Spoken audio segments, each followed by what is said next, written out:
तो हेलो प्रिय भक्तों, कैसे हैं आप लोग। मैं समझता हूँ आप लोग भी राम जी की कृपा से अच्छा ही होंगे। तो प्रिय भक्तों, आज मैं स्त्री के स्वभाव के बारे में कुछ जानकारी देना चाहूँगा। तो प्रिय भक्तों, रामचरितमानस के आयरन कांड में बाबा तुलसी स्त्री के स्वभाव को शूर्पणखा से भी तुलना किया है। तो आइए श्रवण करते हैं। शूर्पणखा रावण के बहिनी, दुष्ट हृदय दारुण रस अहिनी।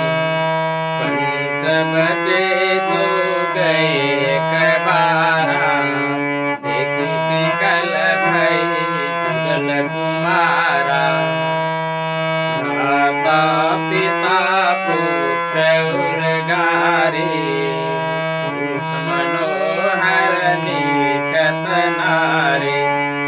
होहि विकल सकमन हीन रोगी, सिमिर बिमनि द्रव रवहि बिलोकी। एक बार शूर्पणखा रावण की बहिनी नागिन के समान दुष्ट हृदय वाली पंचवटी पहुंची। पंचवटी में वहां राम और लक्ष्मण दोनों भाई के मनोहर रूप को देखकर उस पर द्रवीभूत हो गई, कामुक हो गई, कामों से उत्तेजित हो गई। कामुक स्त्री का स्वभाव ही ऐसा होता है, चाहे उसके सामने पिता हो, पुत्र हो, भाई, जो भी कुछ हो, वह उस पर भी द्रवीभूत हो जाती है। जैसे सूर्यकांत मणि सूर्य को देखकर द्रवित हो जाती है, उसी प्रकार कामुक स्त्री किसी को भी देखकर उत्तेजित हो जाती है। इसलिए हे प्रिय भक्तों, इनसे हमेशा सावधान रहें। इसी प्रकार शूर्पणखा कामंद होकर के राम और लक्ष्मण के समीप गई। रुचिर रूप धरि प्रभु पहि जाए, अबोली बचन बहुत मुस्काई।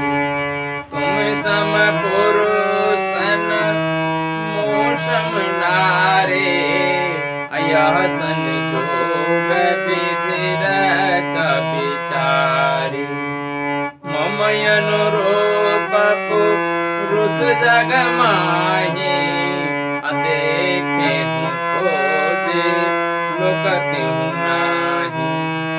ताते अब लगे रहूं कुमारी, अमन मान कछु तुम्हि निहारी। इस पर राम और लक्ष्मण के मनोहर रूप को देख करके शूर्पणखा अपने रूप को बदल लेती है और सुंदर रूप धरकर राम और लक्ष्मण के पास जाती है। सबसे पहले राम के पास जाकर विनय करती है कि हे प्रभु सुनिए, तो सम पुरुष नमो सम नारी, यह संजोग विधि रचा विचारी। हे प्रभु, तुम्हारे सन पुरुष और मेरे सन नारी इस दुनिया में कहीं नहीं है। विधाता बड़ी सोच करके तुम्हारे जैसे पुरुष और मेरे जैसे नारी को बना दिया है, इसलिए हम और आप विवाह कर लें। और शूर्पणखा प्रभु से कहते हैं कि मम अनुरूप पुरुष जग माही, देखा हूँ खोज लोक तिहु नाही। हे प्रभु, मम अनुरूप इस दुनिया में पुरुष नहीं मिला है। चारों तरफ तीनों लोक में खोजा, कहीं नहीं मिला, इसलिए मैं तब से कुमारी ही रह गई हूँ। अब तुम मेरे मन में भा गए हो, तुम मुझे पसंद हो, और तुम्हारा और मेरा जोड़ी विधाता बना करके भेज दिया है। ये जोड़ी दोनों लायक है, इसलिए तुम हमारे साथ शादी कर लो। इस पर प्रभु कहते हैं, सीतहि चित एक ही प्रभु बाता, आहे कुमार मोर लघु भ्राता।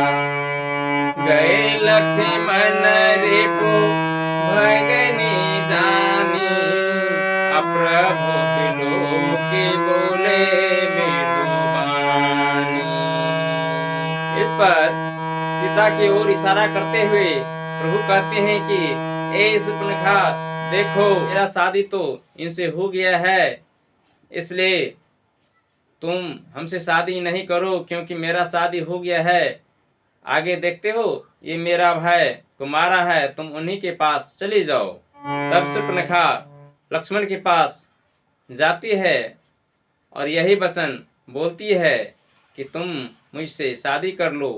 तब लक्ष्मण कहते हैं, ए स्त्री, नहीं जानती हो जहाँ से तुम आ रही हो वो मेरा भाई है, वही कौशलपुर का राजा है, वही राजा है, मैं तो उसका दास हूँ, मैं पहरा दे रहा हूँ। मेरे पास तुम्हारा कैसे गुजारा हो सकता है? नौकर के पास तुम क्या इच्छा पूर्ति कर सकती हो? नौकर के पास तुम क्या सुख कर सकती हो? इसलिए तुम चली जाओ उन्हीं के पास। पुनः लक्ष्मण शूर्पणखा से कहता है, सेवक सुख चाह मान भिखारे, सेवक सुख चाह मान भिखारे, अभ्यसन धन सुभगति व्यभिचारे, लोभी जसु चाह चार गुमानी, नव दुहि दूह चाहत एहि प्राणी। हे शूर्पणखा, सेवक अगर सुख चाहे, नौकर सुख चाहे, और भिखारी सम्मान चाहे, और जुआ खेलने वाले धन चाहे, व्यभिचारी इज्जत चाहे, और लोभी जस चाहे, यह कतई संभव नहीं हो सकता है। ऐसा मानो काम, क्रोध, मोह और लोभी ये चारों गुण के जो आगर हैं, वैसे आदमी इस तरह का सुख कतई नहीं पा सकता है। अगर पाने की इच्छा करता है तो यह समझो कि आसमान से दूध को दूहना। इसलिए हे शूर्पणखा, ये सुख मेरे सामने, मेरे पास तुमको नहीं हो सकता है, इसलिए चले जाओ इस कौशलपुर के राजा के पास। वे तो कौशलपुर का राजा है, इन्हीं के पास तुम्हें सुख और मान प्रतिष्ठा मिलेगी। पुनि फिर राम निकट सो आई, प्रभु लक्ष्मण बहि बहरि पठाए। लक्ष्मण कहा तोहि सो बरए, तो जो तृण तोरि लाज परिहरई। लक्ष्मण पुनः शूर्पणखा को राम के पास भेज देते हैं और अपने मन में सोचते हैं कि ऐसे बेविचारी स्त्री के साथ प्रेम करना तो लजखोर का काम ही हो सकता है। ऐसे यह तो बहुत घृणा का बात है, मैं ऐसा कभी नहीं कर सकता हूँ। तब किसियानी राम पहि गए, अरूप भयंकर प्रगटत भयई। सीतहि सभय देखि रघुराए, कहा अनुज सन शयन बुझाई। तब शूर्पणखा अपने रूप को बहुत भयंकर रूप बना करके और राम के पास चिक्कर लगाती हुई कहती है और डराने लगती है। इसी पर राम ने लक्ष्मण को इशारा कर देता है और कहता है, लक्ष्मण, इसके नाक कान को काट लो। तब लक्ष्मण दौड़े आते हैं। लक्ष्मण यति लांघव, सो नाक कान बिनु किन, ताके कर रावण कहा मनो सुनो ते दिन। तब लक्ष्मण तुरंत आते हैं और झटपट में उसके नाक कान को काट करके नाक कान भीन कर देते हैं। शूर्पणखा वहां से बहुत तेजी से भागती हुई चली जाती है। नाक कान बिनु भई बिकरारा, जनु श्रव शैल गेरु के धारा। खर दूषण पहि गए बिल पाता, धिंग धिंग तब पुरुष बल भाता। तब शूर्पणखा भागी चली जाती है और उसके नाक से जो सोनित साबित हो रहा होता है वह मानो काले पर्वत से गेरू का धार बह रहा हो। और तब शूर्पणखा भागते भागते खरदूषण के पास जाती है और ये वृत्तांत सुनाती है। ते ही पूछा सब कहे सी बुझाए, जातु धान सुनि सेन बनाए, धाये निश्चर निकर बरोथा, जनु सपच कर चल गिरि जो था। तब जाकर के सबसे अपने बात को कहती है। तब उन राक्षसों ने सेना तैयार करके झुंड झुंड के रूप में आना शुरू कर देते हैं। नाना वाहन नाना कारा, नाना जुदगर घोर अपारा, शूर्पणखा आगे कर लेन्ही, अशुभ रूप विनाशा कीन्ही।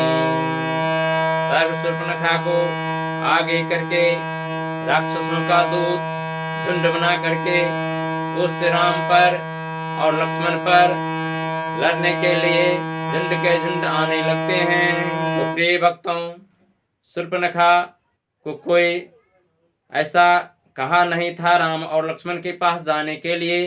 शूर्पणखा तो राम और लक्ष्मण को सुंदर देख करके उस पर द्रवीभूत हो गए और उन पर अपने आप उसके साथ विवाह करना चाहिए। लेकिन राम और लक्ष्मण ने उनको बहुत समझाया, फिर भी बात नहीं मानी। तो इस हालत में उसके नाक और कान को काट लिया गया ताकि वह दूसरे पुरुषों के साथ ऐसा पुनः नहीं करेगा। लेकिन रावण और खरदूषण चाहे राक्षस जाति के कोई भी लोग हो, शूर्पणखा के इन दुष्ट करनी पर थोड़ा भी ध्यान नहीं दिया और उल्टे ही राम और लक्ष्मण के ऊपर दुराचार करने लगा। तो हे प्रिय भक्तों, मैं यह वीडियो आप लोगों के लिए इसलिए बनाया ताकि इनसे थोड़ा सा भी ज्ञान हो। अगर किसी तरह का आप गलती करते हैं या आपका कोई भी परिवार गलती करता है तो पहले आप अपने परिवारों से पूछिए, अपनी गलती को महसूस करें, उसके बाद ही दूसरों पर हाथ उठाने का प्रयास करें।